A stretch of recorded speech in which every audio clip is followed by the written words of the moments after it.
Today, on our panel of experts, we have before us Dr. Sharmila Dev, a psychologist, counselor, teacher, educator, and a teacher of psychology. Dr. Dev has specialized in clinical psychology from Lucknow University and counseling psychology from Madras University, Chennai. She's been connected with the educational world, spending almost 2.5 decades dedicating involving studying cognitive, emotional, and social processes and behavior by observing, interpreting, and recording how people relate to one another and to their environment. Ma'am has been involved and associated with one of the most prestigious institutions of Prayagraj. So, ladies and gentlemen, please welcome my guest, Dr. Sharmila Dev, with a big round of virtual applauses.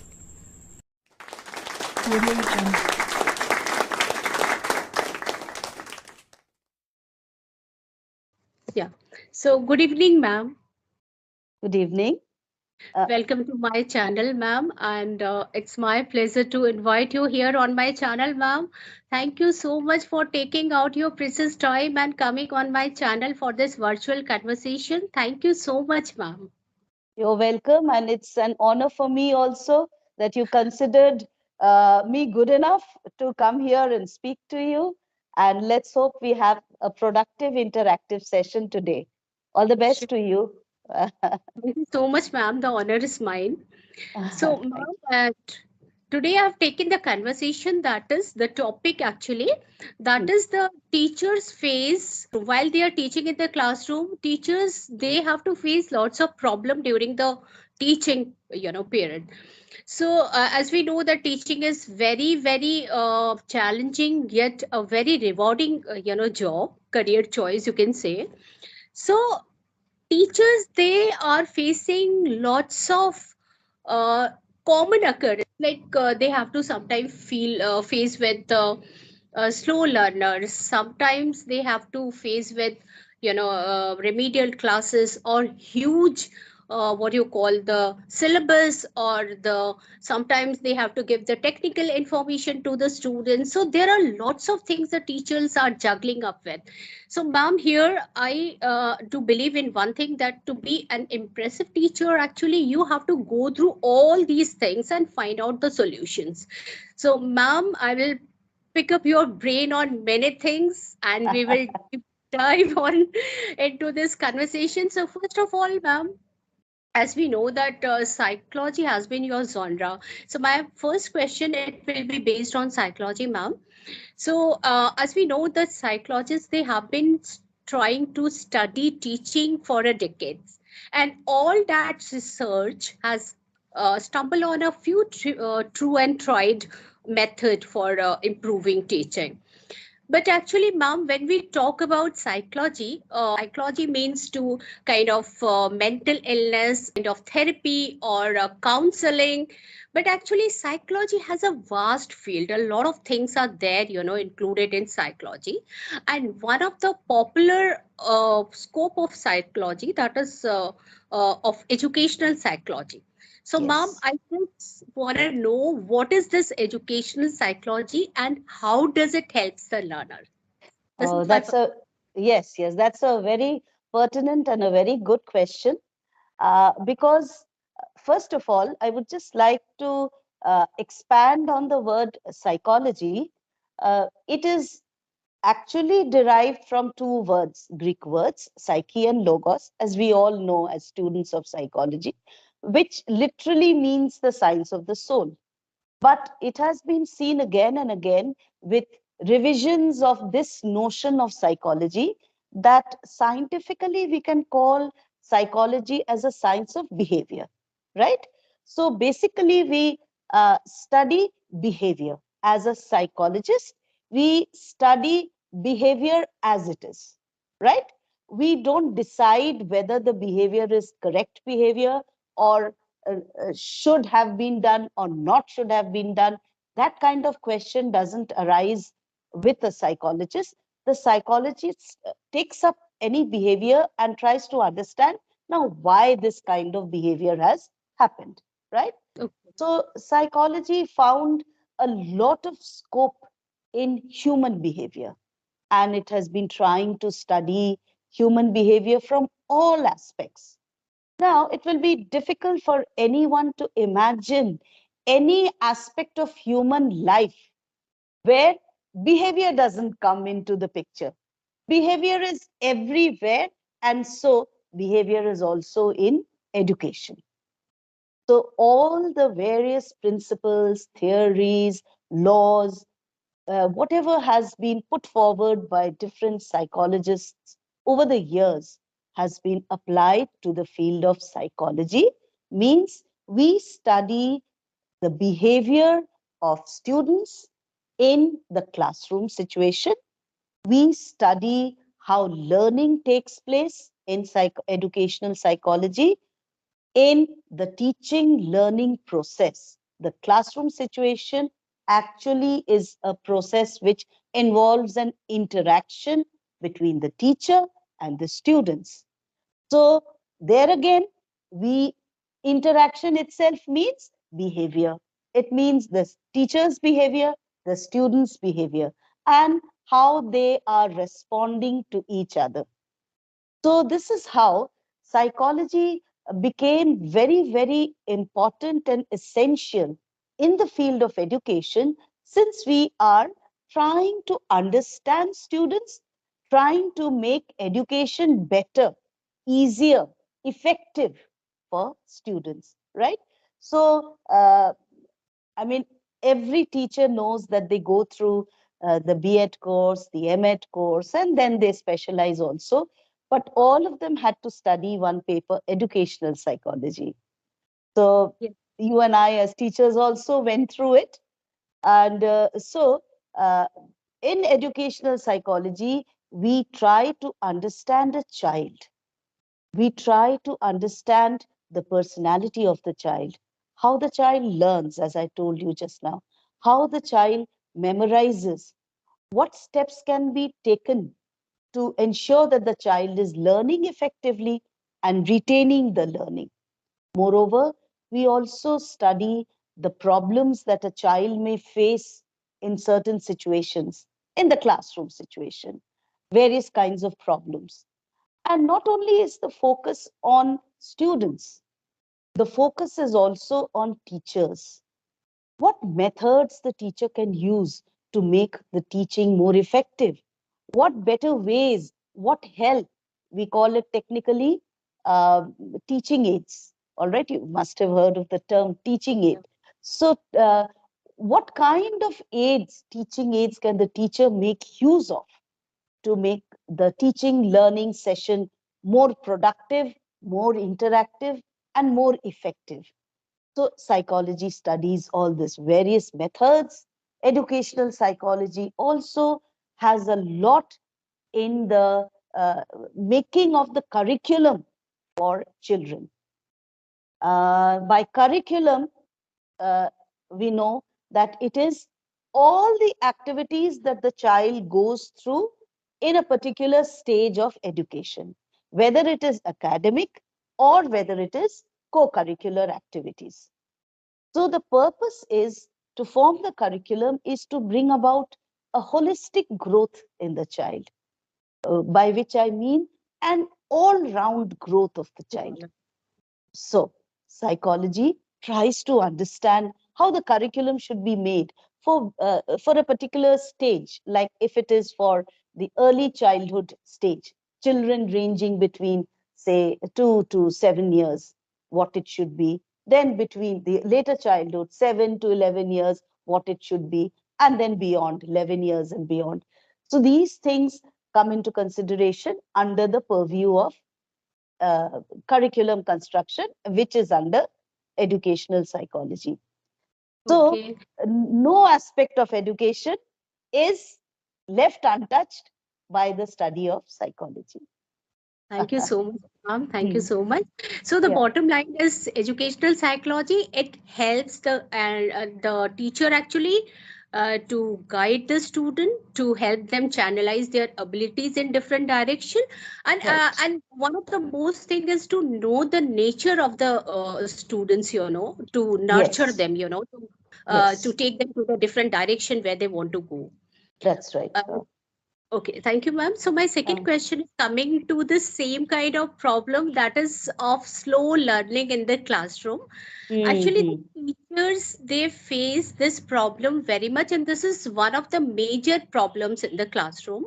While teacher is teaching in a nominal speed, but the slow learner, they are having difficulties in understanding what the teacher is teaching in the classroom. They cannot go up with the teacher.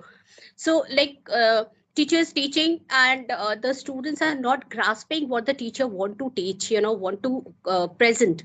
So Hmm. in one go they cannot understand, they have to go through quite a few time to understand the thing of what the teacher is telling to them. Yes, And the yes. reason being, ma'am, that in a common classroom we have different kind of students, like normal, below normal, average student, bright student.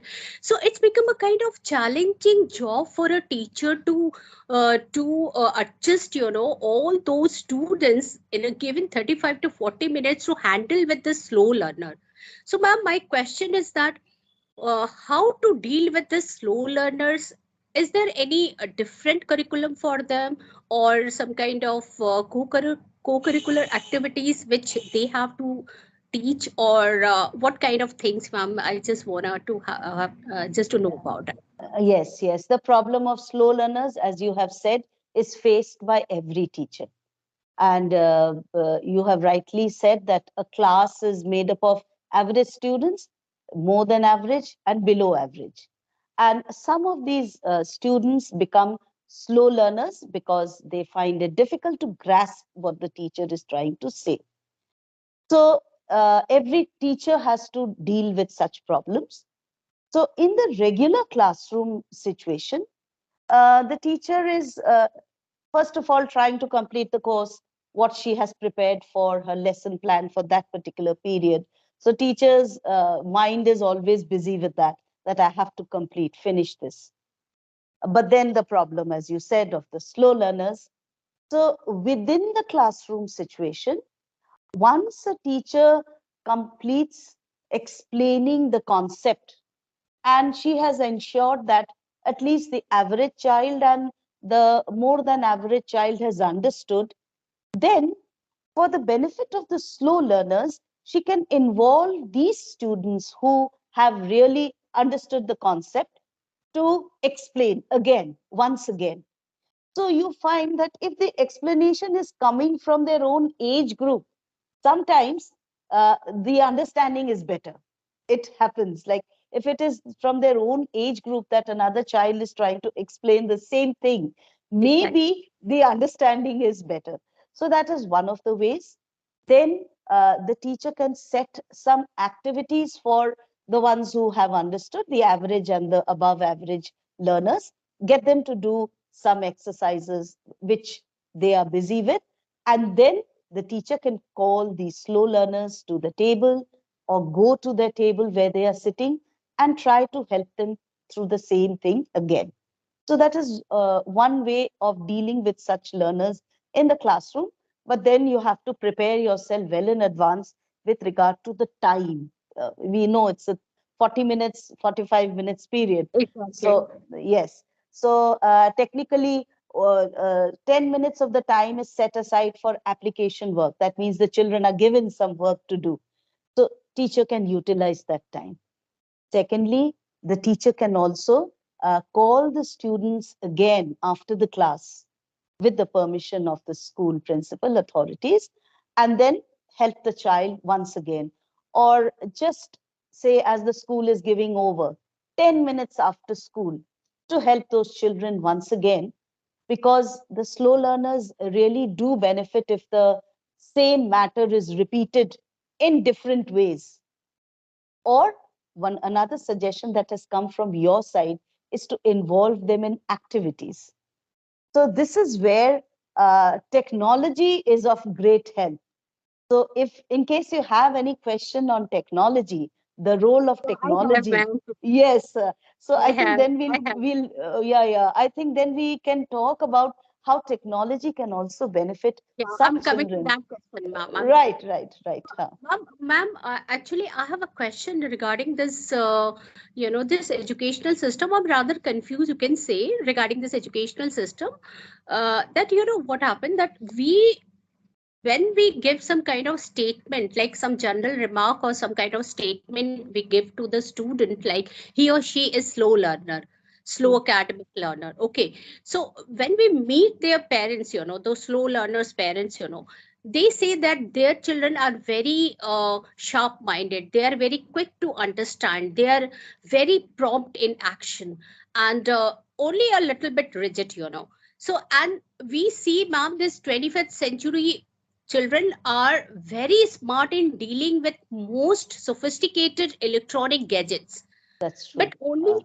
only when the time comes for them to do their homework or to do their classwork, they don't do it, and this kind of incompleteness leads them to become a kind of slow academic learner. So, Mhm. ma'am, actually, this kind of the tag which we put on them, like the exam oriented, the examination oriented, the test which happen on them, where they get sometimes good marks or sometimes poor marks. It cannot, we cannot put a kind of tag on them on basis of that they are slow Yes, learner or they are academically weak, ma'am. We have to think about it yes, when we yes, put this yes. kind of tag on them, because they Mm, are very very sharp minded in other field of life.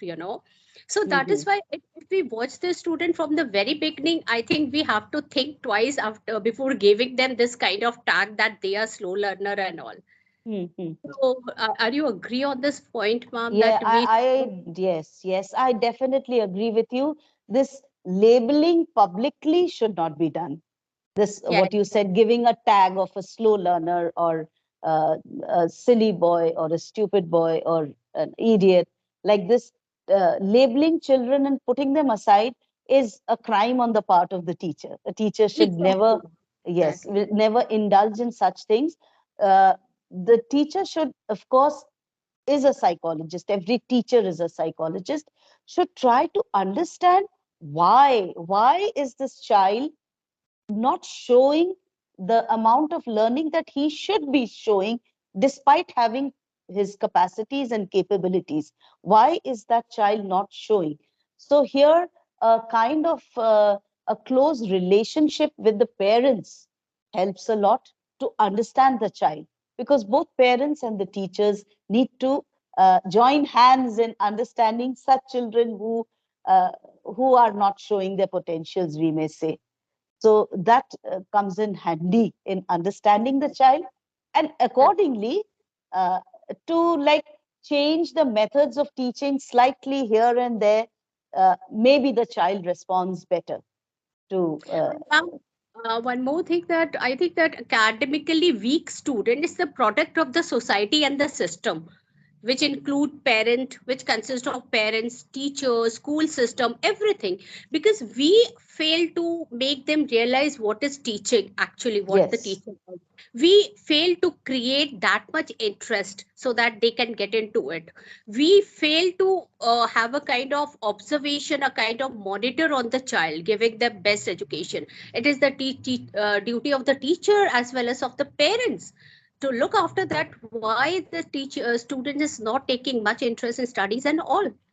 So Mhm. to some way or other, it is the responsibility of the society or the teacher or the parents, to make them Yes, understand this thing. So, yes, ma'am, coming to my next question, which is also based on this classroom problem, and then I'm coming to this technical question, ma'am. yeah, So, yes. technology question.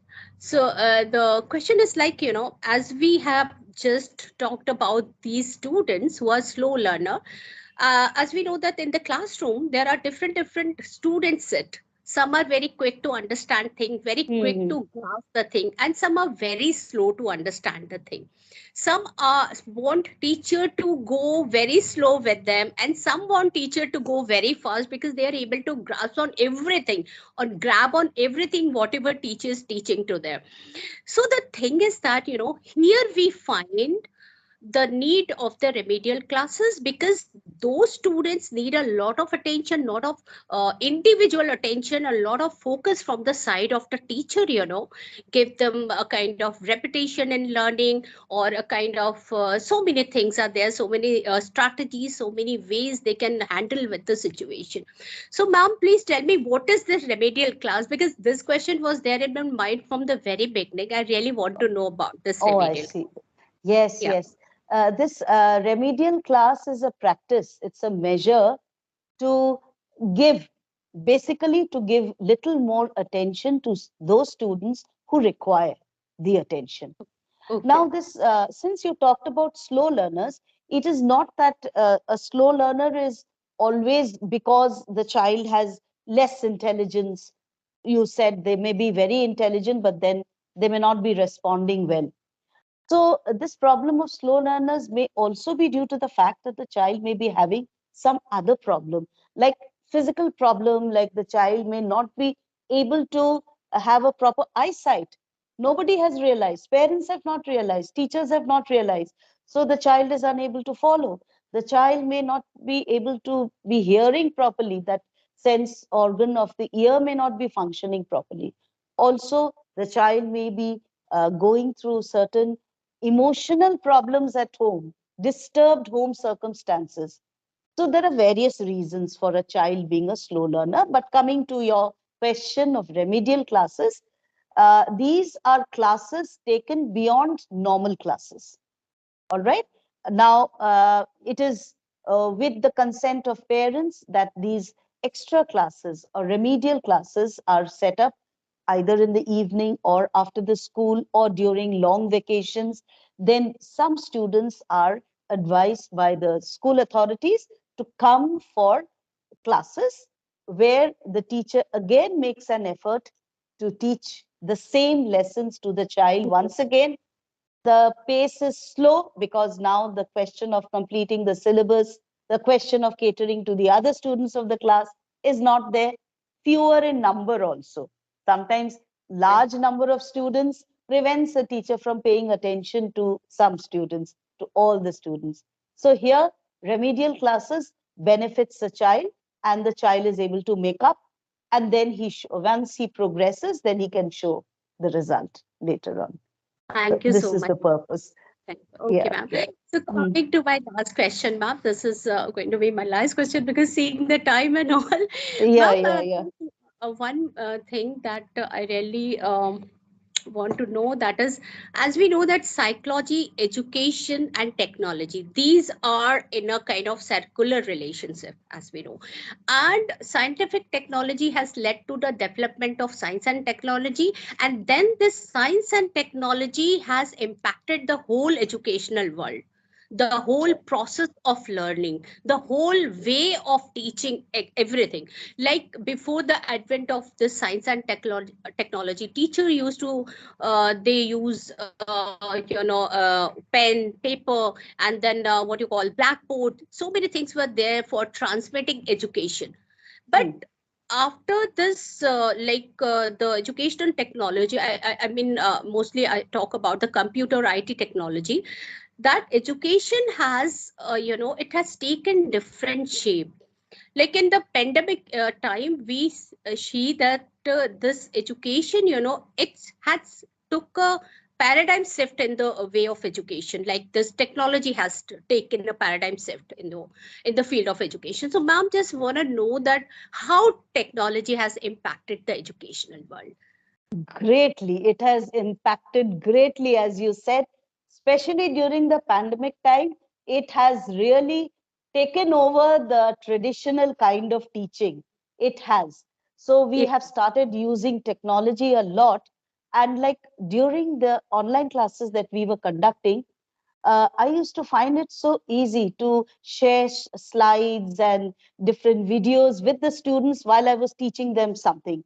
So I used to find it very easy. And in many schools, even in India, the smart classes had already started before the pandemic came in. The concept of smart classes were there, and the schools had the computers in the class, the board, special board in the class, and many of the teaching could be taken, like done, not only through showing of videos and showing of slides, but also with interactive games, which are available now on everywhere. On Google, it is there. On every topic, you have such beautiful interactive games that children enjoy, and they learn in a playway method. And the learning becomes awesome. It becomes wonderful for the children. So technology has set in, and education now cannot forego or leave behind technology. It is going hand in hand. And as teachers, we had to get familiar with technology, and we Exactly. learned. Even we It are was a learning learning a lot. procedure for us. It was a learning Exactly. procedure, and it is fun teaching It's through fun. Really, technology. it is fun, Yes, yes, like yes. Ha, ha, ha. actually, we have the limitation of time, ma'am. I I really want to understand. invite you again, ma'am. I really want you to come to my channel again, ma'am. It's I'm my sure, request sure. because there are lots of things to know from you, ma'am.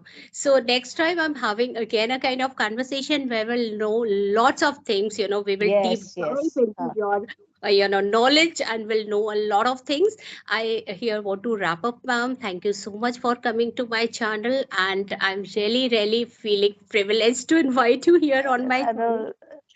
thank you from my side also. It was really a pleasure to share some of my thoughts and interact with you also. Thank you Thank you so so much. much. Bye. Okay, bye. Good night.